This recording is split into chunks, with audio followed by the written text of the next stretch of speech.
You had better wake up and understand that there are people who are guiding your life and you don't even know it. And all American citizens, I think, have suspected something like this is going on. But we're all too busy trying to stay alive and live our lives. And after all, what can one person do about it? One person can do nothing. But a nation educated can do much. Why does Hollywood make motion pictures like Death Wish and Dirty Harry, always showing how regular citizens are misused and abused and tricked and deceived by their government, and then one lone guy has to stand up for what's right because the whole system is corrupt? Why do you think they make movies like that? Is there a message in that? I'll tell you why. It's very simple. First of all, these conspirators, these people, make the movies showing you what the problem is. Then they make the movies to show you what the solution is. They know that you are frustrated. They know that the people of America are frustrated because there is no law and order. But that's purposely designed. We're not supposed to have law and order yet. We're supposed to have crime and the immorality and the drugs and the murder and all the other things that we are besieged by. We're supposed to have that. If the government did not want it, it would not be here. Believe me. This is the most powerful government the world has ever known. They had the ability to get a hold on Adolf Hitler 50 years ago. He had a standing army, the greatest navy, air force, military, secret underworld organizations operating throughout the world. But this government got a hold on Adolf Hitler because it chose to and it wanted to.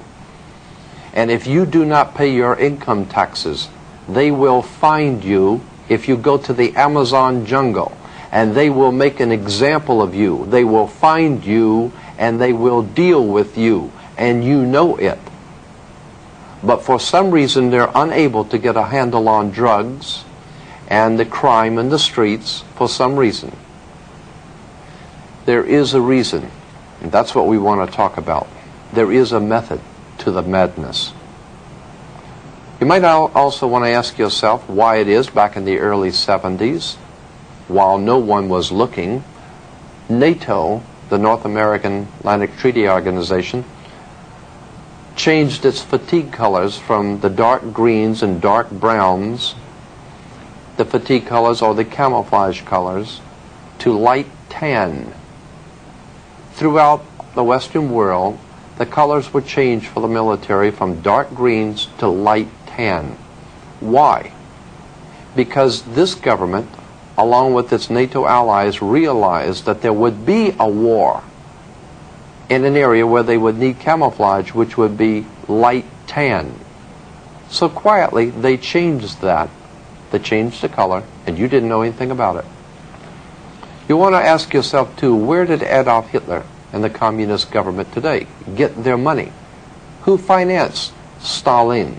Who financed Lenin, Trotsky? Who financed the communist revolution? You might want to ask yourself, what part did American Wall Street play? The international bankers in New York, in Switzerland, in London, what part do they play in financing people like Hitler, like the communist movement, and God knows what else they're financing throughout the world?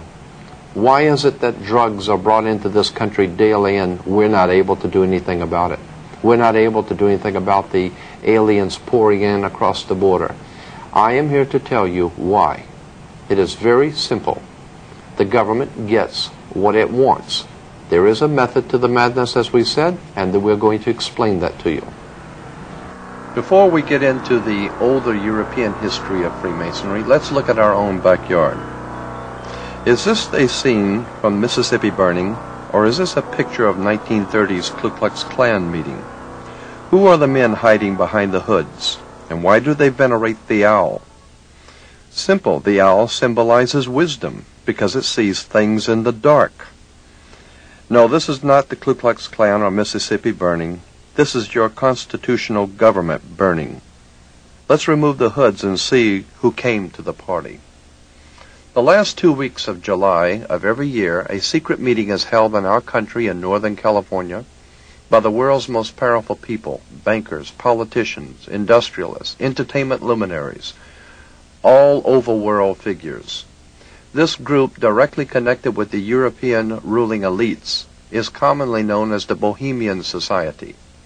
Our now famous Council of Foreign Relations, the government behind the American government, is represented here, along with members of the Bilderberger Group of Europe.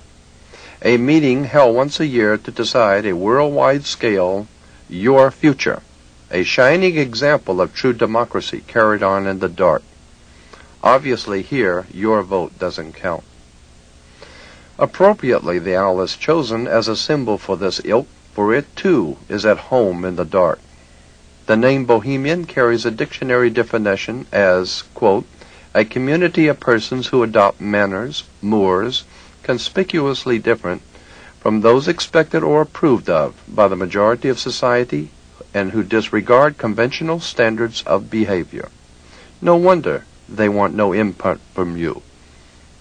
More specifically American and even darker and equally as insidious is an organization that our own President George Bush belongs to, namely Skull and Bones, rightly understood to be America's secret establishment.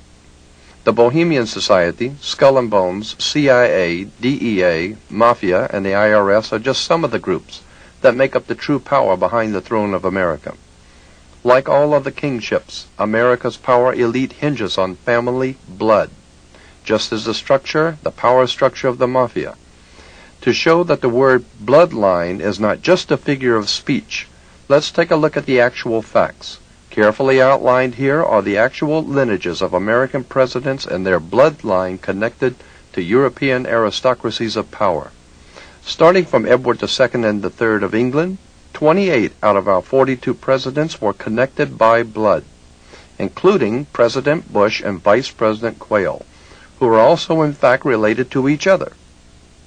Most of the 14 not connected by blood were connected by fraternal orders used by the bloodlines, with only a few exceptions, notably in disruption, the Kennedys, seeking to disrupt this dynasty of power in America.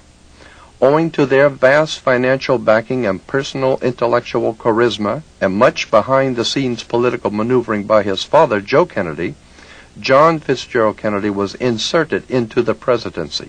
The idea being to disrupt the status quo by establishing a Kennedy Roman Catholic dynasty, and thereby serving notice on the Freemasonic powers of this world of their unwillingness to cooperate and play by the unwritten rules. Justifiably feeling threatened, the established bloodlines of power in America removed the Kennedy threat. Official police records show that the John Kennedy assassination was closely preceded by and followed by as many as 100 assassinations, all of which were closely connected with the Kennedy family's rise to power. In our discussion of secret societies, Freemasonry, and occult orders in general, we want to talk about one that might be familiar to you, or perhaps you've heard about. It's called the Illuminati. We don't intend to spend a whole lot of time on the Illuminati, but just enough to familiarize yourself if you've never heard of the organization. It was founded in 1776 in the south of Germany by a man named Adam Weishaupt. He formulated his plans in relation to the House of Rothschild in England, Germany, France, Italy. The Rothschild banking dynasty behind the governments of Europe hired Adam Weishaupt to formulate a plan for the world at that time to accomplish certain goals for those in power. That plan came to be known as the Illuminati plan. Now, you can find most of this material in any library, any encyclopedia, under the word Illuminati, which comes from obviously the word illumine, to be enlightened, to be in the light.